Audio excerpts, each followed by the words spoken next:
இறந்தவர்களுடைய துணிகளை நாம பயன்படுத்தலாமா? அவங்களுடைய உறவுகள் அதை பயன்படுத்தலாமா கூடாதா? வீட்டில் இருக்கவங்க தாயா இருக்கட்டும், தந்தையா இருக்கட்டும், அண்ணன் தம்பி, எந்த உறவனாக கூட இருக்கட்டும், தயவு செஞ்சு சொல்ற மக்களே, இப்போ துர்மரணம் இருக்கு, இயற்கை மரணம் இருக்கு, உடம்பு சரியாம படுத்த படிக்க ஒரு மரணம் இருக்கு, அதில் நிறைய வித்தியாசங்கள் இருக்கு. அந்த மாதிரி ஆச்சு. ஸோ இதை மட்டும் தயவு செஞ்சு கரெக்டாக நீங்கள் பண்ணிட்டு வந்தீங்கன்னா உங்களுக்கு இதில் உங்களுக்கு கருமா சேராது, பாவமும் சேராது.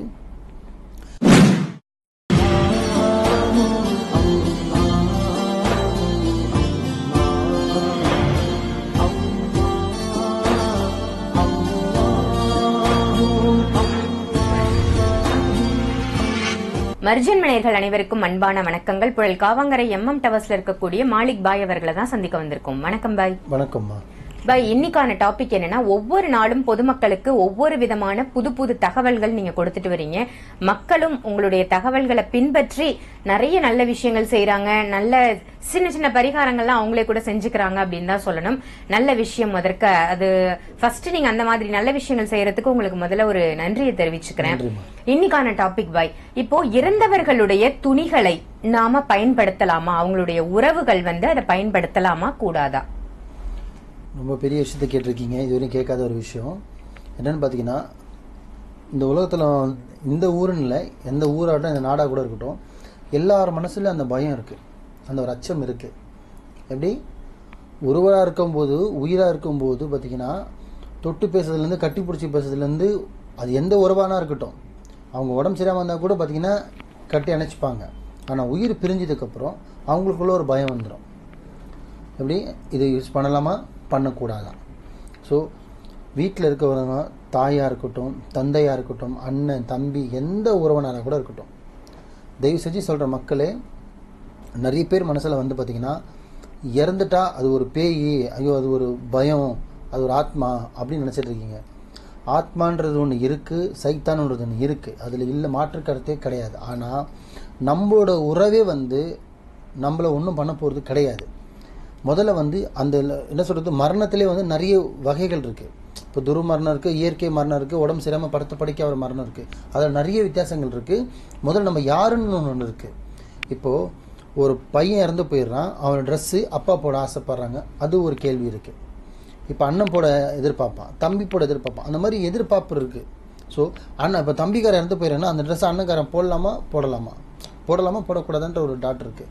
இந்த மாதிரி பார்த்தீங்கன்னா எல்லார் வீட்டிலும் ஒரு குழப்பம் இருக்குது. என்னென்னு, நம்ம இப்போது ஒரு அப்பாவே எடுத்துங்களேன், ஒரு வீட்டில் ஒரு அப்பா இறந்துடுறாரு.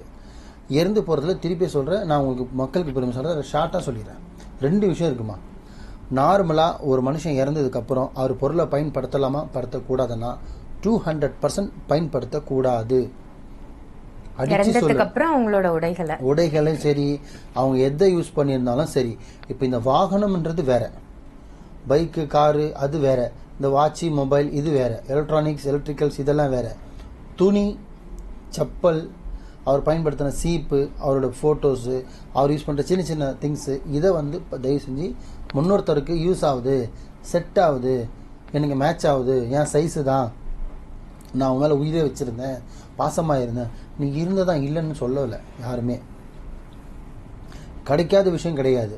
அவரை ஞாபகத்துக்கு வேணால் ஒரு துணி 2 துணி வச்சுட்டு மீதி துணியை தயவு செஞ்சு என்ன பண்ணணும்னா எல்லாத்தையும் எடுத்துகிட்டு அவர் யூஸ் பண்ண என்னென்ன பொருள் இருக்கோ எடுத்துகிட்டு பார்த்தீங்கன்னா, சில பேர் முதல்ல அதுக்கு முன்னாடி ஒன்று சொல்லிடுறேன், இப்படி இறந்து போகிற அந்த என்ன சொல்கிறது, அந்த இறந்து சடலம் கிடைக்கும், அதை அடக்கம் பண்ணுறாங்களோ இல்லையோ அதுக்குள்ளே அந்த பொருளை டிஸ்போஸ் பண்ணிடுறாங்க.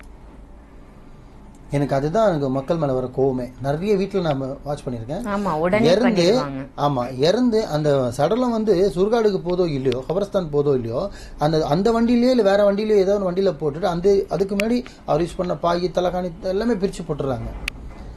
எல்லாத்தையும் போட்டுட்டு வீட்டை சுத்தம் பண்ணி க்ளீன் பண்ணிட்டு, அப்பா கேட்டால் அப்பா வரல, கனவுல வரல, வீட்டுக்கு வர மாட்டாரு, அவர் இருக்கிற மாதிரி எனக்கு ஒரு உணர்வே இல்லைன்னா எப்படி வரும்? ஒரு மனுஷன் போய் உனக்கு எல்லாம் கூட தாண்டலையே, அவர் சடலமா போது அவரோட ஆத்மா ஒன்று சுற்றி தானே இருக்கும் குறிப்பிட்ட நாட்கள். நீ அவர் இருக்கும்போதே அவர் படுத்துட்டு இருக்கும்போது எடுத்த மாதிரிலாம் கணக்கு. அது பார்க்குறாருல, உயிர் பயத்தில் எந்த உறவனாக இருந்தாலும் சரி, அந்த இறந்த உடனே எடுத்து முதல்ல போட்டுறாங்க. தயவு செஞ்சு மக்கள் அந்த தப்பு செய்யாதீங்க. நீங்கள் எந்த ரிலீஜனாக எடுத்துகிட்டு போங்க, கிறிஸ்தவரோ இஸ்லாத்தோ முஸ்லீமோ யாரோன்னு எடுத்துகிட்டு போங்க, அதை பற்றி பிரச்சனை இல்லை. பட் ஆனால் ஒரு மனுஷன் இறந்துட்டானா அதோட பொருளை வந்து அது பாய் தலகாணி எதுவாக இருக்கட்டும் எடுத்து என்ன பண்ணுறீங்கன்னா சுத்தபத்தம் பண்ணி எடுத்து பேக் பண்ணி வச்சிருங்க.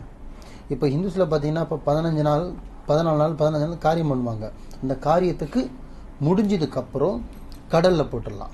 ஓடுற ஆறில் போடலாம், கடலில் போடலாம். 90% கடலில் தான் போடணும். ஒரு 10% வேணால் ஆறில் ஓடுற ஆறு நிற்கிற தண்ணியில் போடக்கூடாது, ஓடுற ஆறில் போடணும். ஒன்று.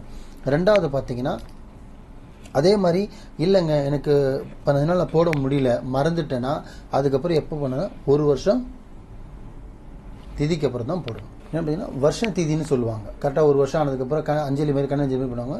அந்த வருஷ திதிக்கு 100% அவரோட யூஸ் பண்ண துணியோ செப்பலோ ட்ரெஸ்ஸோ அவர் பாய் தலை எதுவாக இருந்தாலும் ஒன்று 15 நாளில் பண்ணணும், காரியத்துக்கு பண்ணணும், இல்லை வருஷ திதிக்கு பண்ணிடுங்க. அதை விட்டுட்டு உயிர் இன்னும் சடலம் போதோ இல்லையோ அந்த முனைக்கு அந்த எல்லை திரும்புதோ இல்லையோ மொத்த பூரா டிஸ்போஸ் பண்ணிட்டு கழுவி விட்டா பெயிண்ட் அடிச்சிடுவாங்க. நம்ம ஆளுங்க பெயிண்ட் அடித்து கர்ப்பசம் பண்ணுறோனுங்க. ஏன் அவசரம் அப்படி ஒன்று. ஆனால் இதுலேயே வந்து பார்த்தீங்கன்னா ரொம்ப உடம்பு முடியாதவங்க படுத்த படுக்கையாக இருப்பாங்க. எதனா ஒரு கேன்சர் பேஷண்ட்டோ இல்லை ஒரு டிபி பேஷண்ட்டோ இல்லை உடம்பு முடியாத ஒரு பேஷண்ட் நீண்ட நாள் படுத்த படுக்கையாக இருக்குது. யூரின் ஸ்மெல்லு வரும், பாத்ரூம் ஸ்மெல்லு வரும், மோஷன் ஸ்மெல்லு வரும். ஆனால் அந்த வீட்டில் குழந்தைங்க இருப்பாங்க, உயிர் பிரிஞ்சிருவாங்க. அந்த மாதிரி பொருள் எடுத்து நான் 15 நாள் வைக்கணுமான்னு கேட்டால் கிடையாது. அதுவே நீங்கள் எப்போ போடணும்னு கேட்டிங்கன்னா 3ஆவது நாள் போடலாம். எப்படி 3ஆவது நாள் உயிராக இருக்கும்போது 3 வருஷம் படுத்த படிக்க அதை அவஸ்தைப்பட்டுட்டீங்க, அதுலேருந்து இன்னொரு 3 நாள் இருக்க மாட்டீங்களா? என் கேள்வி அதுதான். ஒருத்தர் எனக்கு கிளைண்டாகவே கேட்டார், அந்த மாதிரி வைக்கலாமான்னு. வைக்கக்கூடாதுன்னா அவர் உடம்பு சரியாமல் இருந்தார்னா எத்தனை வருஷம் சரியாக 4 வருஷம் சரியாமல் இருந்தார். 4 வருஷம் சரியில்லாமல் இருக்கும்போது நீ வச்சுருந்தேன், இறந்து உன்னால ஒரு 3 நாள் அதை பாதுகாக்க முடியாதா அப்படின்னு அப்போ தான் அவருக்கு புரிஞ்சுது.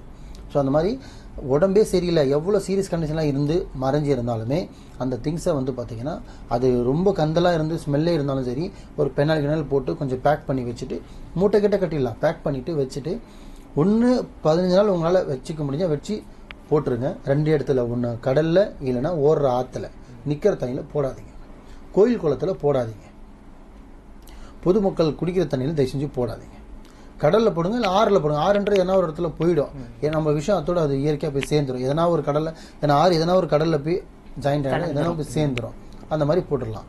ஸோ இந்த 2 மட்டும் தயவு செஞ்சு பண்ணாதீங்க. 3ஆவது ஒரு விஷயம் என்னென்னா இறந்ததுக்கப்புறம் அவர் ஞாபகமாக வச்சுருந்தாரு இந்த எலக்ட்ரானிக்ஸு இந்த வண்டிங்க இதெல்லாம் வந்து நம்ம வச்சு ஓட்டலாமா அப்படின்ற சில பேர் மனசில் இருக்குது. 100% ஓட்டலாம்.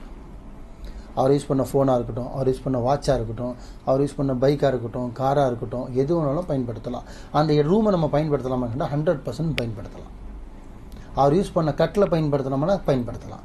நான் பயன்படுத்தக்கூடாது இறந்ததுக்கப்புறம் சொன்ன ஒரே விஷயம் என்னென்னா அவர் உடுத்துகிற உடை, அவர் படுத்த படுக்கை, இந்த 2 மட்டும்தான் சொல்கிறேன். புரியுதுங்களா? இது தவிர்த்து வாகனம், ஃபோனு, இது அது இது ப்ராப்பர்ட்டி இதெல்லாமே நீங்கள் தாராளமாக பயன்படுத்துங்க. அதெல்லாம் இதில் சேராது. துணின்றது வேறு, உடைன்றது உடைகள் வேறு, படுத்த படுக்கை வேறு. இந்த 2 தான் நான் டிஸ்போஸ் பண்ண சொல்கிறேன். அதே மாதிரி அவருக்கு நிறைய துணி இருக்குது, புதுசாக இருக்குது, வேஸ்ட் பண்ண மனசு வரல, ஆசிரமத்துக்கு கொடுக்கலாமா, இல்லாதப்பட்டவங்களுக்கு கொடுக்கலாமான்னு கேட்டால் கொடுக்கக்கூடாது. அது 500 துணி கூட இருக்கட்டும், 2 பீரோ துணி கூட இருக்கட்டும், தூக்கி மனுஷனே போயிட்டான். 1 பீரோ துணி என்ன 1 லட்ச ரூபா இருக்குமா, வாங்கி போட்டுருங்க. அது புதுசே இருந்தாலும் சரி தயவு செஞ்சு போட்டுருங்க. இன்னொருத்தருக்கு பயன்படுத்தாதீங்க, நீங்களும் உடுத்தாதீங்க, மற்றவங்களையும் உடலை வைக்காதீங்க. தயவு செஞ்சு டிஸ்போஸ் பண்ணுறாங்க. 3ஆவது ஃபஸ்ட்டு 15ஆவது நாள் இல்லைன்னா வருஷம் தேதி. ரொம்ப சீரியஸான கேஸான உடலாக இருந்தால் 3 நாள் டைம். இதை மட்டும் நீங்கள் கரெக்டாக பண்ணிட்டு வந்தீங்கன்னா, ஏன் இதை உங்களுக்கு பண்ண சொல்கிறேன்னா, எந்த உறவாக இருந்தாலும் பார்த்தீங்கன்னா நம்ம நினைக்கிறோம் உயிர் பிரிஞ்சிருச்சு, அந்த 1 நிமிஷத்தில் காற்றோட காற்றா கலந்துருச்சுன்னு. குறிப்பிட்ட டைமுன்னு இருக்குது. எப்படி அது வெறியும் பார்த்தீங்கன்னா அது உலாத்திட்டு தான் இருக்கும். அதுக்கு தான் சொல்லுவாங்க நீ வாழ்கிற வாழ்க்கை தான் ஒன்றும் சாவில் தெரியும்னு சொல்லுவாங்க. எதுக்குன்னா செத்ததுக்கு அப்புறம் எவ்வளோ ஜனம் வருதுன்னு. சீரியஸாகவே இது வந்து என்னோட முன்னோர்களே சொல்லியிருக்காங்க. அதுவே நின்று பார்க்குமா, என்னை பார்க்க எத்தனை பேர் வராங்க, என்னென்ன பேசுகிறாங்க, என்னை பார்க்க யாரெல்லாம் வரா, விரோதியிலேருந்து துரோகிலேருந்து எதிரிலேருந்து கூட இருக்கிற நண்பர்லேருந்து யாராவது வரான்னு. அதுக்காக தான் சொல்லுவாங்க கல்யாணத்துக்கு போகிற போல இலை வீட்டுக்கு போயிடணும்னு சொல்லுவாங்க.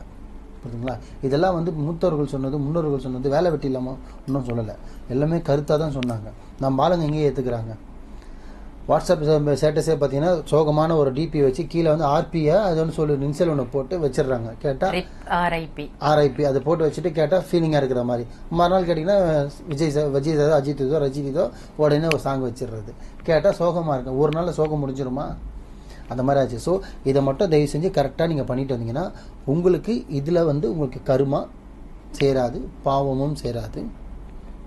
நீங்கள் எப்படின்னா இதுக்கு தோஷம்னு சொல்லுவாங்க. கிட்டத்தட்ட பார்த்தீங்கன்னா தோஷத்தில் சேரும், தோஷமும் உங்களுக்கு அண்டாது. இந்த 3 மட்டும் முடிஞ்ச அளவுக்கு பாதுகாப்பாக செய்யுங்க. எல்லாம் உங்களை காப்பாற்றுவாங்க. சிறப்பு பாய். நிறைய பேரோட சந்தேகமா இது இருந்திருக்கும். அந்த கேள்வி நான் உங்ககிட்ட கேட்டேன், அதற்கு தக்க பதில் கொடுத்திருக்கீங்க. நிறைய பேருக்கு ஒரு தெளிவு கிடைச்சிருக்கும். நீங்க சொன்ன மாதிரி இத்தனை நாள் அவங்க செஞ்சிருந்தாலும் இனி வரும் காலங்கள்ல இந்த மாதிரி விஷயங்களை செய்யக்கூடாது. இந்த பதிவை மற்றவங்களுக்கும் ஷேர் பண்ணி இதை செய்யறவங்களும் செய்ய விடாம இருப்பது நல்லது அப்படின்றத இந்த பதிவின் வாயிலாக தெரிவிச்சுக்கிறேன். அருமையான தகவல் கொடுத்தீங்க பாய். நன்றி. நன்றிம்மா.